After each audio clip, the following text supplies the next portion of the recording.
Hi guys आज हम start करने वाले हैं क्लास 12 मैथ्स के chapter number 1 relation and function की एक्सरसाइज 1.1 का क्वेश्चन नंबर 11।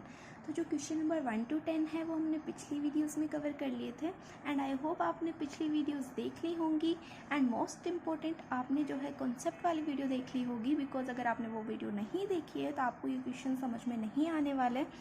तो जाइए फटाफट से जा कर के देखिए मेरी पिछली वाली videos and most important concept वाली वीडियो।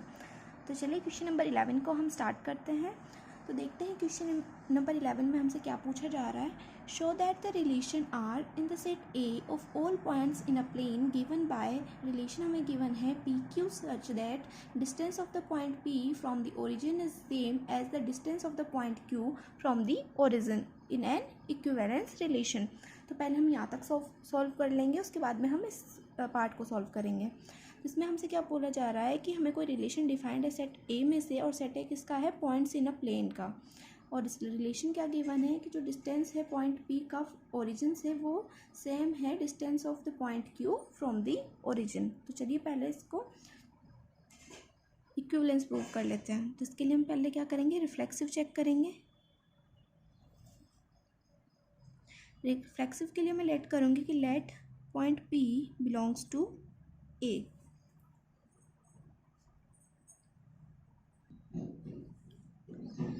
तो पहले मैं आपको रिलेशन लिख देती हूँ। रिलेशन हमें क्या गिवन था, P, Q सच दैट, अब देखो इसने क्या बोला कि जो पॉइंट P है उसका जो डिस्टेंस है फ्रॉम ओरिजिन वो सेम है पॉइंट Q के डिस्टेंस से फ्रॉम ओरिजिन। तो हम इसको ऐसे लिख सकते हैं कि OP जो है वो इक्वल है OQ के, और यहाँ पर O क्या है, ये है ओरिजिन। तो ओरिजिन से जो P का डिस्टेंस है वो इक्वल है ओरिजिन से Q के डिस्टेंस के। तो रिफ्लेक्सिव के लिए मैं लिख रही हूँ कि जो P है वो हमारा बिलोंग्स टू R है। तो हमें क्या करना है, हमें रिफ्लेक्सिव के लिए ये प्रूफ करना है कि जो P है वो भी क्या हो, बिलोंग्स टू R हो। तो P बिलोंग्स टू R कब होंगे, जब इस रिलेशन में OP is equal to OP होगा। तो यहाँ पर OQ की जगह पे क्या लिख देंगे, P लिख देंगे। तो ये हो जाएगा OP is equal to OP। इसका क्या मतलब हुआ कि जो P है वो भी क्या है, बिलोंग्स टू R है। OP क्या है, डिस्टेंस है। तो OP तो इक्वल टू होगा OP के, है ना, डिस्टेंस तो सेम ही रहेगी ना, एक इसकी OP की तो डिस्टेंस हमेशा सेम रहेगी। तो OP is equal to OP हो जाएगा। तो P बिलोंग्स टू R हो गया। इसका मतलब R is reflexive. Symmetric check कर लेंगे।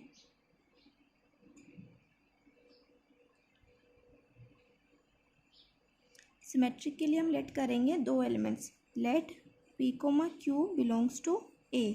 और हमें गिवन क्या होता है कि जो P, Q है वो क्या है, बिलोंग्स टू R है। और ये R को बिलोंग कब करेगा, जब OP इक्वल होगा OQ के।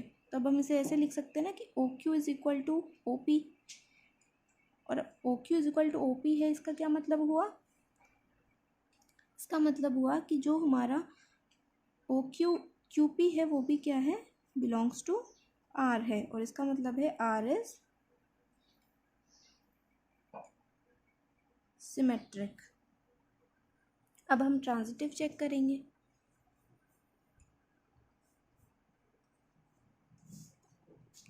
ट्रांजिटिव के लिए हम तीन एलिमेंट्स लेंगे, let PQS belongs to R। तो हम गिवन क्या लेते हैं, PQ belongs to R and QS belongs to R। और ये R को कब बिलोंग करेंगे, जब OP is equal to OQ होगा and OQ is equal to होगा OS के। तो जब OP इक्वल है OQ के और हमारा OQ जो है वो इक्वल है OS के, तो हमारा OP इज इक्वल टू क्या हो जाएगा, OS हो जाएगा। इसका मतलब है कि जो हमारा P, S है वो क्या है, बिलोंग्स टू R है। तो हमारा R क्या हो गया, R इज ट्रांजिटिव।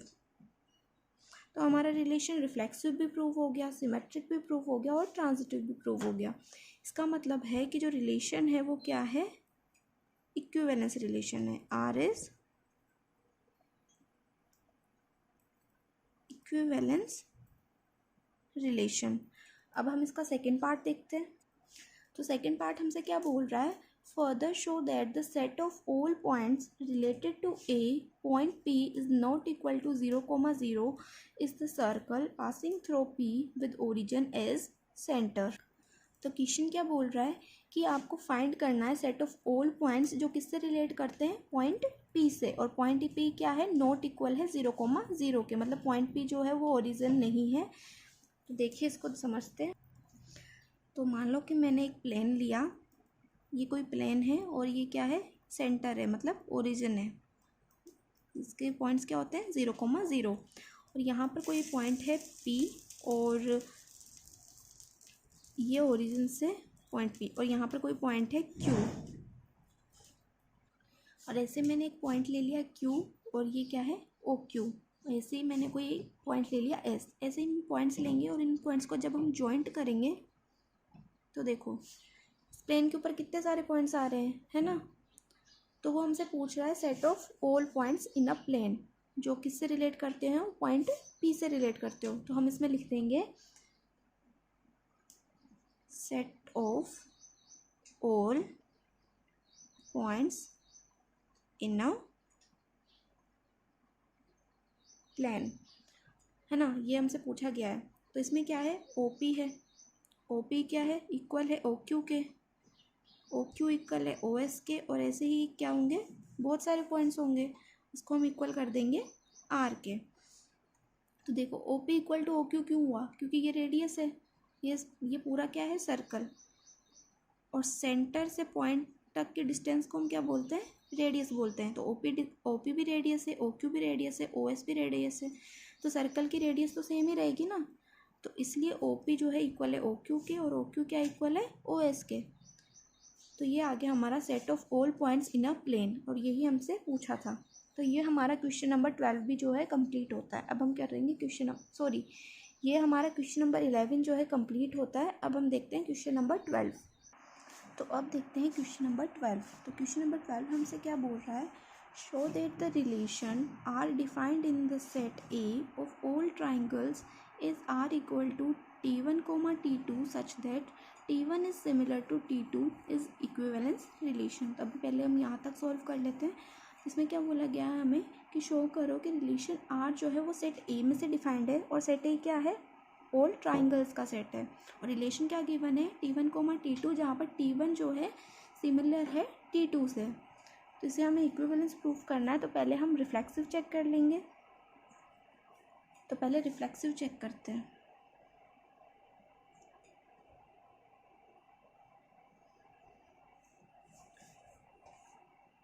तो रिफ्लेक्सिव के लिए हम क्या करेंगे, let T1 belongs to A। तो हमें क्या करना है, T1 को क्या करना है, बिलोंग्स टू R प्रूफ करना है। तो T1 बिलोंग्स टू R, तो T1 बिलोंग्स टू R, और ये क्यों बिलोंग्स टू R हुआ, कंडीशन लिख देंगे T1 is similar to T1, कि T1 जो है वो T1 से सिमिलर है, इसलिए T1 क्या हो गया, बिलोंग्स टू R हो गया। तो हमारा जो रिलेशन है वो क्या है, रिफ्लेक्सिव है, R इज रिफ्लेक्सिव। अब सिमेट्रिक चेक करेंगे।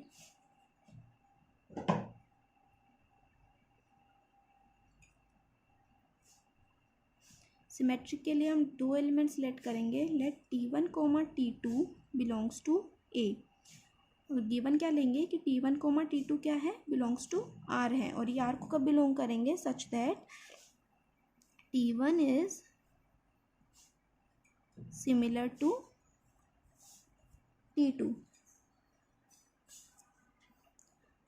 तो जब T1 जो है सिमिलर टू T2 है, तो हम इसको ऐसे भी लिख सकते हैं कि जो T2 है वो क्या है, सिमिलर है T1 के। तो इसका क्या मतलब हुआ, T2, T1 belongs to R। तो हमारा R क्या हो जाएगा, R इज सिमेट्रिक। अब ट्रांजिटिव चेक करेंगे।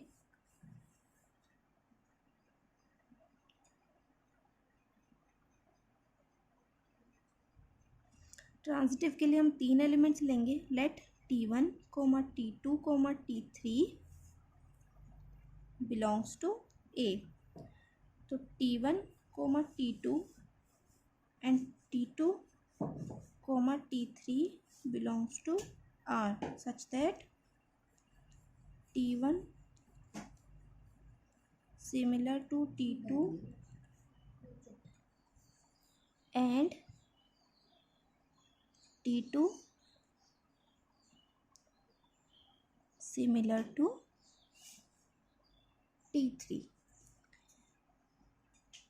T1, T2 similar belongs to R कब होगा? जब T1 सिमिलर होगा T2 के, और T2 and T3 belongs to R कब होगा? जब T2 सिमिलर होगा T3 के। तो ये हमने गिवन ले लिया। अब हमें प्रूफ क्या करना है कि जो T1 है और जो T3 है वो भी क्या है? बिलोंग्स टू आर है। तो जब देखो T1 जो है T2 के सिमिलर है और जो T2 है वो T3 के सिमिलर है, तो T1 तो T3 के सिमिलर होगा, तो हम लिख देंगे T1, T3 belongs to are. इसका क्या मतलब हुआ कि जो T1 है वो सिमिलर है T3 के। तो हम लिख देंगे R इज ट्रांजिटिव।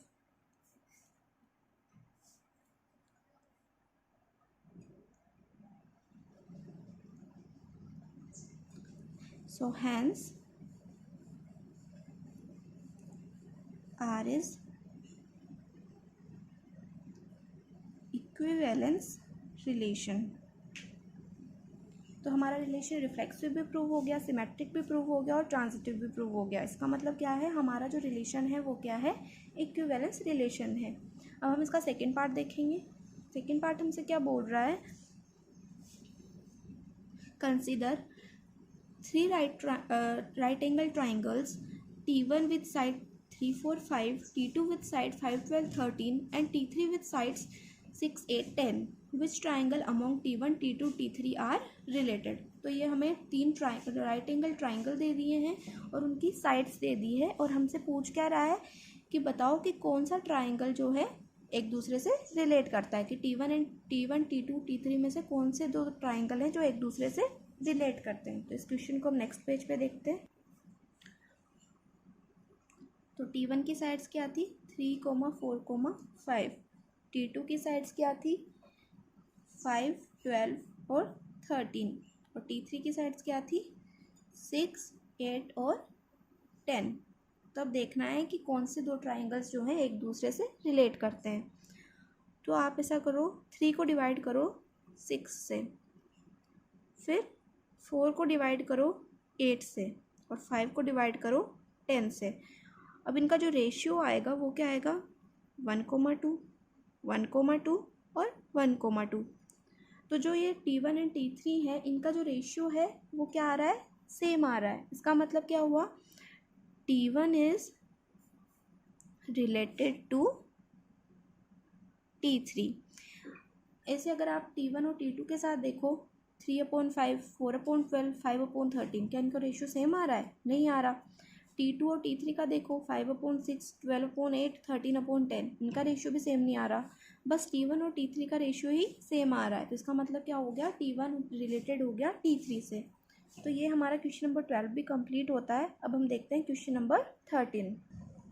तो देखो क्वेश्चन नंबर 13 क्या बोल रहा है हमसे? Show that the relation R defined in the set A of all polygons is. Relation क्या गिवन है? P1, P2, P1 and P2 have same number of sides is an equivalence relation. तो पहले हम यहाँ तक प्रूव करेंगे, उसके बाद में हम नेक्स्ट पार्ट देखेंगे। तो ये क्वेश्चन हमसे क्या बोल रहा है कि शो करो कि रिलेशन जो आर है वो डिफाइंड है सेट ऑफ ए में से, और सेट ए किसका है? पॉलीगन्स का सेट है। और हमें रिलेशन क्या गिवन है? P1 and P2 have same number of sides, की जो P1 है और जो P2 है उसमें क्या है? सेम नंबर ऑफ साइड्स हैं। तो पहले देख लेते हैं पॉलीगन क्या होता है। तो कोई भी ऐसी शेप जो कि क्या हो? क्लोज हो, उसको हम क्या बोल देते हैं? पॉलीगन बोल देते हैं। जैसे कि ट्राइंगल भी पॉलीगन है, रेक्टेंगल भी पॉलीगन है, क्वाड्रिलेटरल भी एक पॉलीगन है। ठीक है, ये जो सब चीज़ें हैं ये इसमें आ जाती हैं पॉलीगन्स में। क्यों आती हैं? क्योंकि इनकी जो शेप है वो क्या है? क्लोज है। देखो क्लोज है ना, ये भी क्लोज है, ये भी क्लोज है, ये भी क्लोज है। तो क्या है? एक पॉलीगन है। तो चलिए पहले हम इसको क्या करना है? हमें इक्विवेलेंस प्रूफ करना है। तो इसके लिए हम पहले रिफ्लेक्सिव प्रूफ कर लेंगे।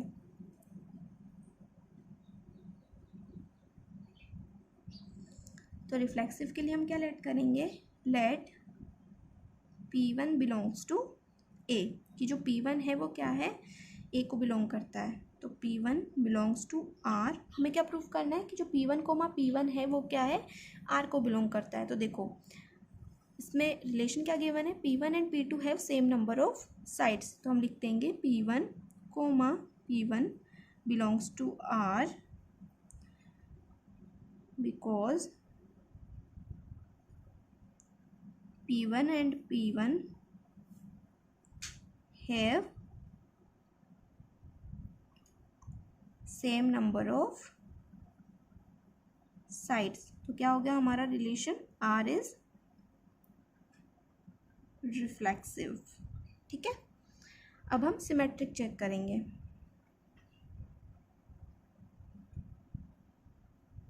सिमेट्रिक के लिए हम दो एलिमेंट सेलेक्ट करेंगे। Let P1 P2 belongs to A.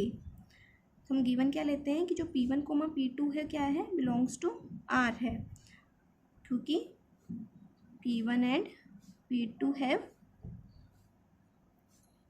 Same number of sides. तो जो P1 एंड P2 की सेम नंबर ऑफ साइड्स है तो हम इसको ऐसे भी लिख सकते हैं, P2 and P1 have same number of sides. P2 and P1 के सेम नंबर ऑफ साइड्स हैं, इसका क्या मतलब है कि जो P2 P1 है वो भी क्या है, बिलोंग्स टू R है। तो P2 P1 भी बिलोंग्स टू R है, P1 P2 भी बिलोंग्स टू R है। तो हमारा जो रिलेशन है वो क्या हो गया, R इज सिमेट्रिक। ऐसे ही हम ट्रांजिटिव चेक करेंगे।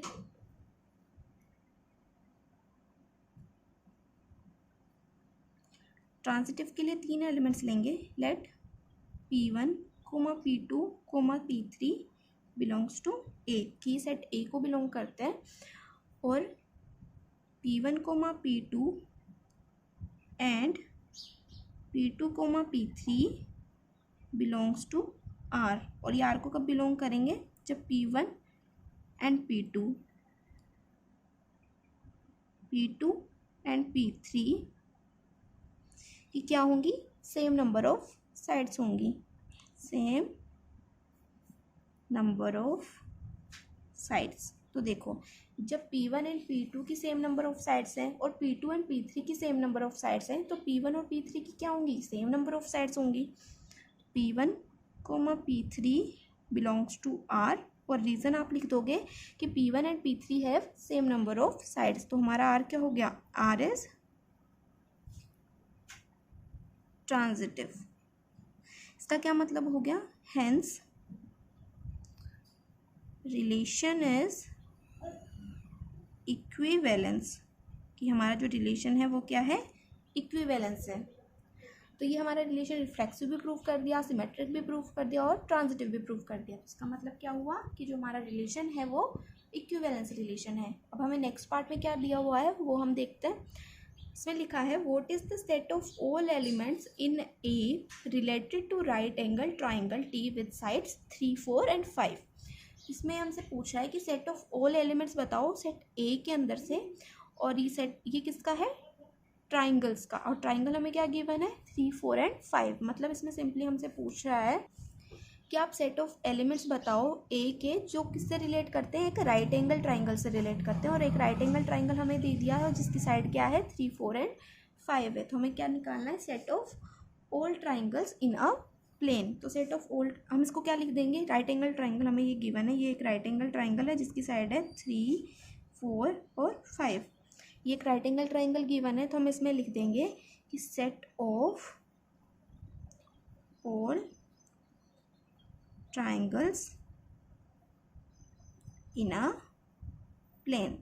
उसने हमसे पूछा था कि आप सेट बताओ ऐसे ट्राइंगल्स का जो किससे रिलेट करते हो, इस ट्राइंगल से रिलेट करते हो। तो ऐसे कौन से ट्राइंगल्स होंगे, सभी ट्राइंगल्स जो किस पे हो, प्लेन पे हो, वो इस ट्राइंगल से रिलेट करेंगे। तो हमने लिख दिया set of all triangles in a plane related to this triangle. ठीक है, तो ये हमारा क्वेश्चन नंबर 13 भी कंप्लीट हो गया। अब हम देखेंगे क्वेश्चन नंबर 14। तो जब चलो गाइस स्टार्ट करते हैं हमारा क्वेश्चन नंबर 14। तो क्वेश्चन नंबर 14 देख लेते हैं क्या बोल रहा है। Let L be the set of all lines in XY plane and R be this relation in L defined is R is equal to L1, L2 such that L1 is parallel to L2. और हमें क्या बोला गया है, show that R is an equivalence relation. तो पहले हम यहाँ तक देखेंगे, उसके बाद में हम आगे का पार्ट सॉल्व करेंगे. तो इसमें हमें क्वेश्चन में क्या बोला गया है कि L जो है सेट है लाइंस का, किसकी लाइंस का, एक्स वाई प्लेन की लाइंस का. जितनी भी एक्स वाई प्लेन के अंदर जितनी भी लाइंस है उसका सेट क्या है, L है. और R क्या रिलेशन गिवन है हमें कि L1, L2 L1 is parallel to L2. Relation में हमें गिवन है कि जो L1 एंड L2 है वो क्या है, पैरेलल है. तो हम इस रिलेशन को क्या करेंगे, इक्विवेलेंस रिलेशन प्रूव करेंगे. तो पहले हम रिफ्लेक्सिव चेक करेंगे. रिफ्लेक्सिव के लिए देख लेते हैं पहले. तो रिफ्लेक्सिव के लिए मैं लेट करूँगी, late L1 belongs to A. अब मुझे क्या प्रूव करना है कि L1 क्या है, बिलोंग्स टू R है. तो पहले हम गिवन ले लेंगे कि L1 बिलोंग्स टू R और L1 भी क्या है, बिलोंग्स टू R है. क्योंकि कोई भी लाइन अपने आप की क्या होती है, पैरेलल होती है. कोई भी लाइन खुद के क्या होएगी, पैरेलल होएगी, है ना. तो L1 क्या हो जाएगी, पैरेलल हो जाएगी L1 के. इसलिए आप कंडीशन भी लिख सकते हो, रीज़न भी लिख सकते हो इसका कि जो लाइन होती है वो क्या होती है, पैरेलल होती है खुद के. मतलब line is parallel to itself. आप ये लिख सकते हो रीज़न के अंदर. तो ये हमारा जो है L1 क्या हो गया, बिलोंग्स टू R प्रूव हो गया. इसका मतलब क्या हो गया, R इज रिफ्लेक्सिव. अब हम सिमेट्रिक चेक करेंगे. सिमेट्रिक के लिए हम दो एलिमेंट्स लेंगे. Let L1, L2 belongs to A. Sorry यहाँ पर सेट A नहीं है, यहाँ पर सेट L है. तो L1, L2 क्या करेंगे, बिलोंग्स टू L. मतलब L1 और L2 क्या कर रहे हैं, सेट L को बिलोंग करते हैं. तो हम लिख देंगे L1, L2 belongs to R when L1 is parallel to L2. तो हम ऐसे भी लिख सकते हैं इसको कि L2 is parallel to L1, है ना. तो इसका क्या मतलब हो गया कि L2, L1 belongs to R. So R is symmetric. अब हम ट्रांजिटिव चेक कर लेंगे.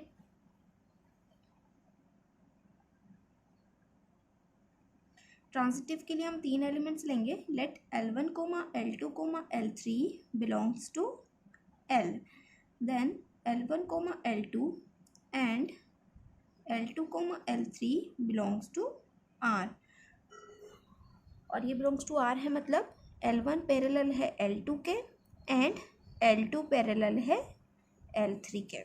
तो जब L1 जो है L2 के पैरेलल है, L2 जो है L3 के पैरेलल है, तो L1 क्या होगा, पैरेलल टू L3 होगा. मतलब अगर आप इसको L1 मान लो, इस लाइन को L2 मान लो और इस लाइन को L3 मान लो, तो हमारा L1 जो है पैरेलल है L2 के और L2 किसके पैरेलल है, L3 के. तो हमारा L1 और L3 तो क्या होगा, पैरेलल ही होगा ना.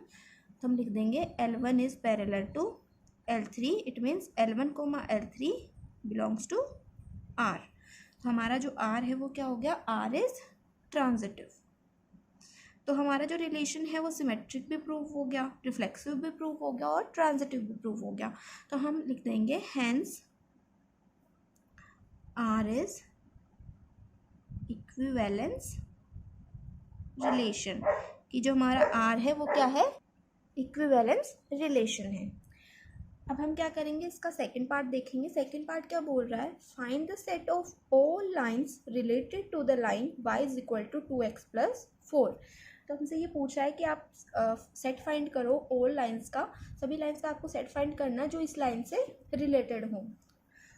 तो हमारी लाइन की इक्वेशन क्या होती है, हमारी लाइन की इक्वेशन होती है y is equal to ax plus b.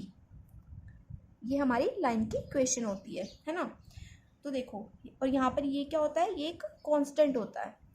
तो अगर हमें इस लाइन से रिलेटेड अगर मुझे कोई दूसरी लाइन निकालनी है तो उसका क्या होगा, सिर्फ ये जो कांस्टेंट है वो डिफरेंट हो जाएगा, बाकी जो सारी चीज़ें वो सेम होंगी. मतलब जैसे y equal to ax plus c, ये लाइन और ये लाइन दोनों क्या है, एक दूसरे से रिलेटेड है और इनका जो कांस्टेंट टर्म है वो क्या है, डिफरेंट है. और ये कांस्टेंट टर्म इस लाइन को क्या बना रही है, डिफरेंट बना रही है. नहीं तो ये जो लाइन है, ये वाली लाइन और ये वाली लाइन, ये दोनों क्या है, रिलेटेड करती हैं, एक दूसरे से रिलेट करती हैं। तो ये हमारी जो होती है लाइन की इक्वेशन होती है। अब हमें उसमें क्या गिवन थी लाइन, उसमें हमें लाइन गिवन थी y is equal to 2x + 4। अगर मुझे इससे रिलेटेड लाइन फाइंड करनी है तो हम इसमें लिख सकते हैं कि इसकी जो रिलेटेड लाइन हो जाएगी वो हो जाएगी सेट ऑफ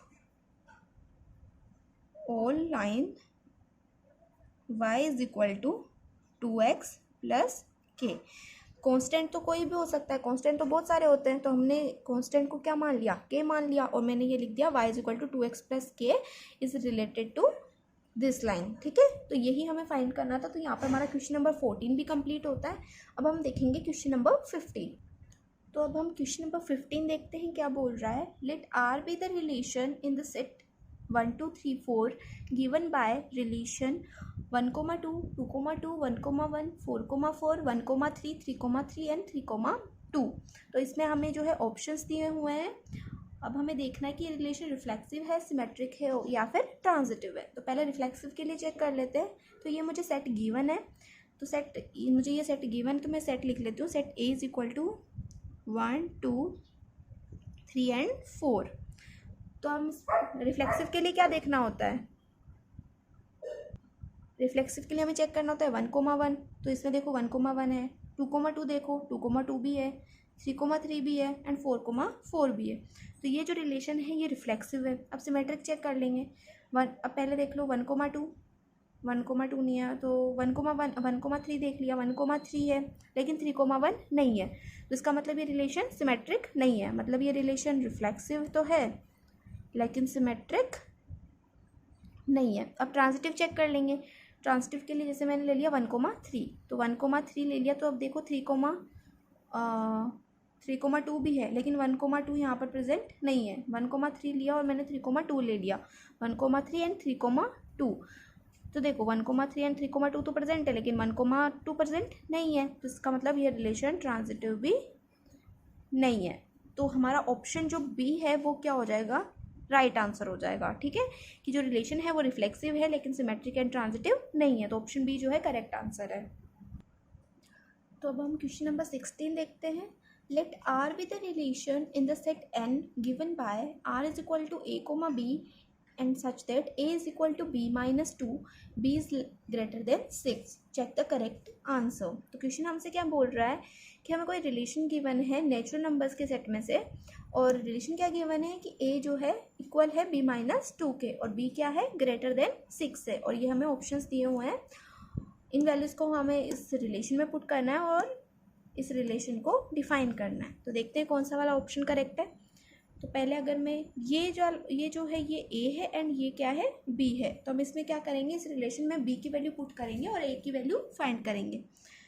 तो अगर मैं फर्स्ट पार्ट को देखूं तो a is equal to b minus 2, b की जगह पे मैं 4 पुट करूंगी तो 4 माइनस 2 क्या होता है, 2 होता है।